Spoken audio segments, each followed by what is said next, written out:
Di malam nuzulul Quran ini Allah beri keberkahan. Di malam nuzulul Quran ini yang sangat mulia ini, dan malam tersebut sangat sejuk. Assalamualaikum warahmatullahi wabarakatuh. Alhamdulillahirabbil alamin wa bihi nasta'in ala umuri dunya waddin. Wassalatu wassalamu ala asrofil anbiya wal mursalin wa ala alihi washabbihi wassalam. Amma ba'du. Halo semuanya, kembali lagi bersama kita di podcast Talk Tiara Aksara Learning and Knowledge. Saya Gadvan Disyang Arifin dari kelas Farun B, siswa SMP IT Tiara Aksara. Di acara utama hari ini kita akan membahas malam yang sangat spesial nih, yaitu Malam Nuzul Quran. Ada yang tahu tidak sih apa itu Malam Nuzul Quran, dan bagaimana cerita di balik peristiwanya, dan bagaimana kita bisa mengambil pelajaran darinya? Yuk kita bahas bersama-sama. Jangan kemana-mana dulu ya, tetap di Talk Tiara Aksara Learning and Knowledge.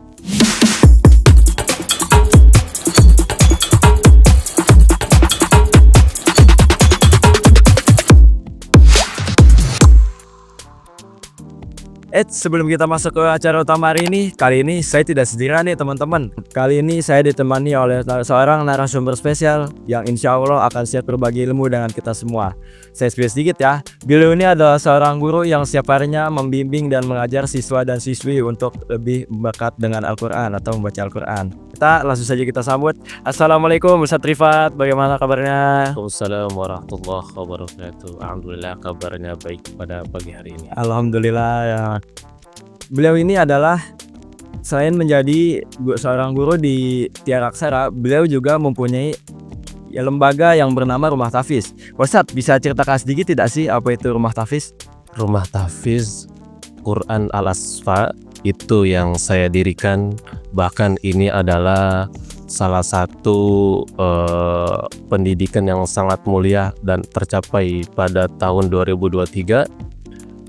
Di tahun 2023 saya mendirikan Rumah Tahfiz Quran Al-Asfa itu banyak suka duka pastinya. Masya Allah. Ini yang paling sulit yaitu adalah masalah tempat ya. Masalah tempat dan siswa atau santrinya. Itu yang paling utama. Tempat dan santrinya sudah terlaksana dan sudah ada pas awal pembukaan atau peresmian Rumah Tahfiz Quran Al-Asfa, dan dihadiri oleh langsung narasumber yaitu Kaila Hafiz Quran di Indonesia beserta keluarganya.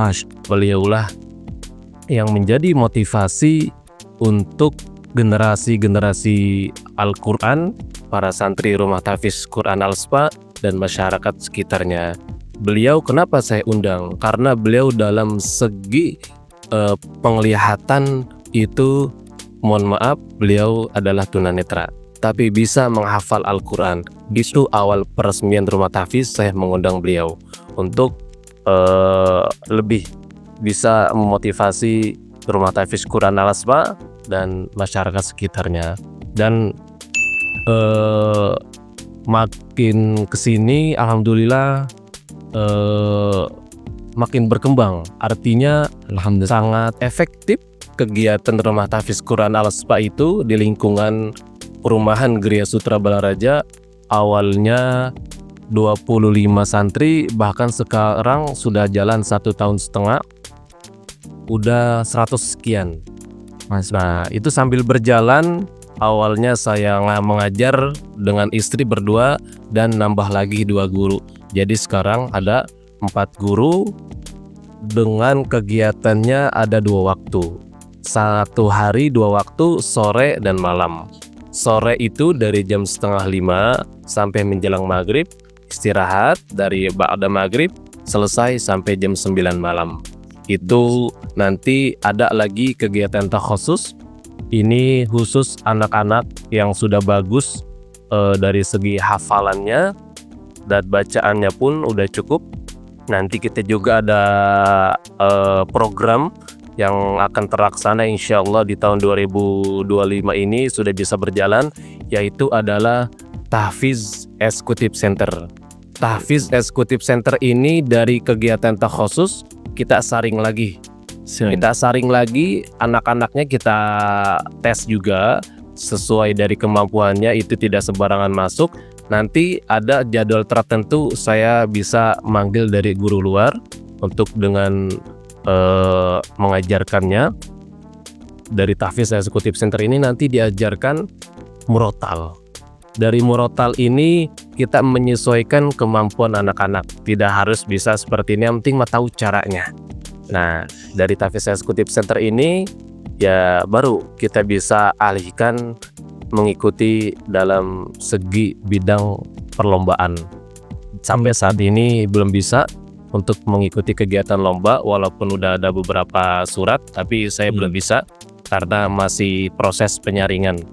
Dan kita rutin tiap tahun ada kegiatan wisuda tahfiz Quran. Ini untuk mendorong anak-anak rumah tahfiz Quran dan masyarakat untuk daya tarik menghafal Al-Quran dan belajar Al-Quran. Masya Allah. Nah, awal pendirian saya ada satu rumah karena santrinya makin banyak, tempat pun tidak memungkinkan, bahkan tidak pas untuk anak yang jumlah banyak. Akhirnya dengan izin Allah saya beli satu rumah lagi. Masya Allah. Jadi rumah tahfiz Quran Al-Asma itu ada 2 rumah dengan santri yang cukup banyak lah. Cukup banyak. Insya Allah ini bisa terus berkembang dan sangat efektif masyarakat dan lingkungan sekitar. Amin. Amin. Masya Allah Ustadz. Motivasi apa sih Pak Ustadz yang membuat Pak Ustadz ini mau mendirikan yayasan rumah tahfiz? Padahal kan di Indonesia sudah banyak ya rumah tahfiz ini. Ya, betul. Ini adalah salah satu cita-cita saya dari dulu, zamannya saya perkuliahan. Dari banyak kegiatannya menghafal Al-Quran, karena saya di kuliah pendidikan Al-Quran, yaitu Institut Perguruan Tinggi Ilmu Al-Quran. Dari situlah saya ada perkenalan dengan teman-teman, bahkan saya lanjut S2-nya sama di kampus Perguruan Tinggi Ilmu Al-Quran tersebut. Dari situ saya mempunyai teman yang banyak pendidikannya, bahkan sampai mempunyai pesantren tahfiz lah. Ada juga kepala sekolah rumah tahfiz Quran, ada juga kepala sekolah Al-Quran. Jadi dari situ saya termotivasi. Dari situ saya mempunyai kemauan untuk membangun rumah tahfiz, walaupun di Indonesia ini banyak rumah tahfiz. Motivasinya itu adalah supaya agama Islam ini, umatnya Nabi Muhammad SAW, lebih sering berinteraksi kepada Al-Quran. Artinya kita sering-sering membaca Al-Quran. Ini keutamaan yang sangat luar biasa. Umat Islam diwajibkan untuk membaca Al-Quran, bukan menghafal. Tapi ketika kita bisa membaca Al-Quran dan menghafalnya, ini jaminannya adalah surganya Allah Subhanahu wa Ta'ala. Insya Allah. Bahkan sampai anaknya sampai hafal, insya Allah 10 keluarga terdekat diajak anak tersebut untuk masuk surganya Allah Subhanahu wa Ta'ala. Maka dari itu, ketika kita mempunyai anak rajin membaca Al-Quran dan menghafalnya Al-Quran dan meninggalnya dalam keadaan husnul khotimah, insya Allah keluarga atau orang tua sudah mempunyai investasi anak sebagai ahlul Quran, bisa merangkul 10 keluarga terdekat. Insya Allah ini jaminannya adalah surga Allah yang paling mulia. Masya Allah. Kita doakan mudah-mudahan terus berkembang menjadi lebih baik lagi. Amin. Amin. Oke Pak Ustadz, saya ada pertanyaan yang bikin saya penasaran nih Pak Ustadz. Masya Allah, silakan. Oke Pak Ustadz, apa sih keutamaan di malam Nuzulul Quran ini? Keutamaan di Nuzulul Quran ini, Masya Allah, ini sangat luar biasa ya. Karena di malam Nuzulul Quran ini bertepatan tanggal 17 Ramadan. Yang paling utama pasti malaikat diperintahkan oleh Allah turun ke muka bumi. Di malam Nuzulul Quran ini Allah beri keberkahan. Di malam Nuzulul Quran ini yang sangat mulia ini, dan malam tersebut sangat sejuk. Sangat sejuk. Pastinya beda dengan malam-malam yang lainnya. Beda dari malam yang lain ya. Lebih sejuk ini maksudnya lebih dingin di pasar. Oke, jadi begitu ya guys ya. Itu adalah keutamaan-keutamaan di malam Lailatul Qadar ini, yaitu salah satu malam yang alhamdulillah lebih spesial lah ya dari malam-malam biasa. Kenapa wahyu pertama ini turun di Gua Hira nih? Kenapa bukan di Mekah atau Madinah ya yang tempat yang lebih sakral lah intinya ya Wilo?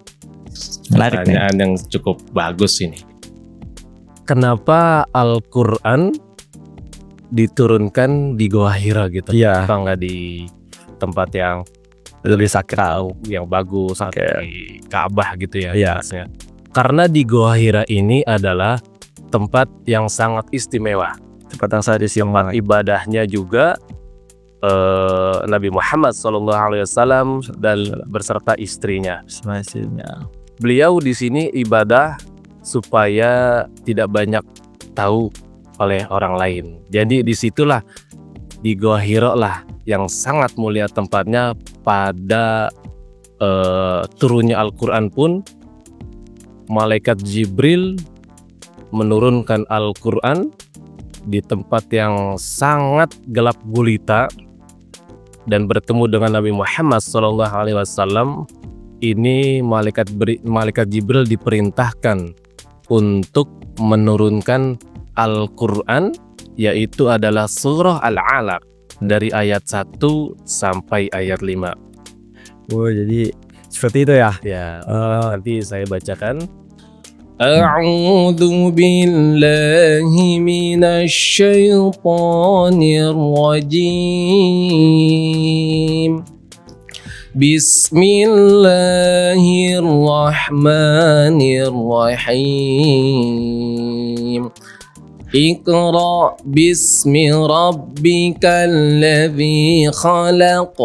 Khalaqal insana min 'alaq. Iqra wa rabbukal akram. Alladzi 'allama bil qalam. 'Allamal insana ma lam ya'lam. Shadaqallahul azim. Masya Allah. Oh, jadi begitu ya kenapa wahyu pertama ini turun di Gua Hira ya Pak Ustadz ya? Iya, Pak Ustadz, karena kan kita sudah membahas kenapa wahyu ini turun di Gua Hira. Ya. Kenapa sih Pak Ustadz wahyu pertama ini perintah membaca, padahal saat itu membaca dan menulis belum berkembang pada zamannya? Nah, justru ini kenapa Allah perintahkan kepada malaikat Jibril dan melalui perantara kepada malaikat Jibril langsung ke Nabi Muhammad SAW. Ayat tersebut yang pertama kali Allah turunkan membaca, karena membaca ini di zaman dahulu, di zaman Nabi Muhammad SAW itu belum bisa membaca dan belum bisa menulis juga. Jadi supaya agama umat Islam bahkan membaca ini biar menjadi keutamaannya di agama Islam nanti. Artinya ketika kita bisa membaca Al-Quran terus sampai bisa menghafalnya, ini yang bisa kita ajarkan kepada keturunan-keturunan kita, terutama para agama Islam. Jadi itu kenapa alasannya wahyu pertama itu adalah perintah membaca ya Pak Ustadz ya. Ngomong-ngomong tentang membaca dan menulis, siapa sih sahabat Nabi yang menulis Al-Quran ini teman? Sahabat Nabi Muhammad SAW yang menulis ayat Al-Quran itu ada 4. Yang pertama adalah Zaid bin Sabit. Yang kedua adalah Ali bin Abi Thalib. Yang ketiga adalah Muawiyah bin Abi Sufyan. Dan yang terakhir adalah Ubay bin Ka'ab. Beliaulah sahabat Nabi Muhammad SAW yang menulis ayat Al-Quran, dan di pengumpulannya pada zaman Abu Bakar. Oh, jadi itu 4 sahabat Nabi yang menulis Al-Quran ya Pak Ustadz ya? Betul. Jadi Al-Quran itu enggak langsung brek 30 juz 114 surah nggak begitu. Oh Jadi iya, bertahap, secara bertahap. secara bertahap atau secara berangsur-angsur. Langsung. Oke Pak Ustadz, sebelum kita masuk ke penutup acara hari ini, kira-kira ada motivasi khusus tidak sih buat siswa dan siswi Tiara Aksara ini? Oke, untuk motivasi siswa-siswi Tiara Aksara adalah terus belajar Al-Quran dan menghafalnya. Jangan pernah bosan. Selagi kita masih bisa bernafas, selagi kita masih ada hidup di dunia ini, jangan pernah bosan belajar Al-Quran dan menghafalnya. Dan kita membaca Al-Quran, coba sekali-sekali kita membaca Al-Quran bersama isi kandungannya. Ini yang sangat langka. Seringnya kita di bulan suci Ramadan itu menghatamkan Al-Quran, udah begitu saja. Tapi coba sekali-sekali kita membaca isi kandungannya. Apa itu isi kandungannya? Artinya kita pengen tahu, misalkan dari yang pendek dulu, tentang hari kiamat. Ada di surah Al-Qari'ah, ada di surah Al-Waqi'ah, itu tentang hari kiamat. Ada juga di juz 29 namanya surah Al-Qiyamah. Jadi ketika kita pengen tahu apa di dalam Al-Quran itu, dari segi kematian pun ada, bahkan dari kesabaran pun di Al-Quran ada. Semua yang ada di dunia dan di akhirat itu semua udah ada di Al-Quran. Tinggal kita baca isi kandungannya, apa yang kita pengen tahu. Syukur-syukur bisa sampai hatam dari surah Al-Fatihah sampai terakhir, yaitu adalah surah An-Nas. Jadi kita tahu. Baik, itu aja. Masya Allah, terima kasih ya Pak Ustadz. Masya Allah, nggak terasa nih teman-teman, kita sudah sampai di penghujung acara kali ini. Obrolan kita tadi benar-benar membuka wawasan dan mengingatkan kita betapa pentingnya Al-Quran ya. Semoga bisa membuat teman-teman lebih semangat membaca Al-Quran ya Pak Ustadz. Amin. Amin. Terima kasih juga buat Pak Ustadz Irfan yang alhamdulillah sudah mau berbagi ilmu dengan kita semua. Semoga pahala belajarnya terus mengalir dan membawa manfaat bagi banyak orang. Amin. Terima kasih juga buat teman-teman yang udah mau menonton sampai akhir. Dan jangan lupa ya, kita bakal balik lagi di episode selanjutnya dengan topik yang lebih seru, yang lebih menarik, dan bikin kalian pokoknya jadi kepo abis deh. Jadi stay tune ya. Mohon maaf bila ada salah kata dari saya dan Pak Ustadz Rifat. Wabillahi taufiq walhidayah. Wassalamualaikum warahmatullahi wabarakatuh.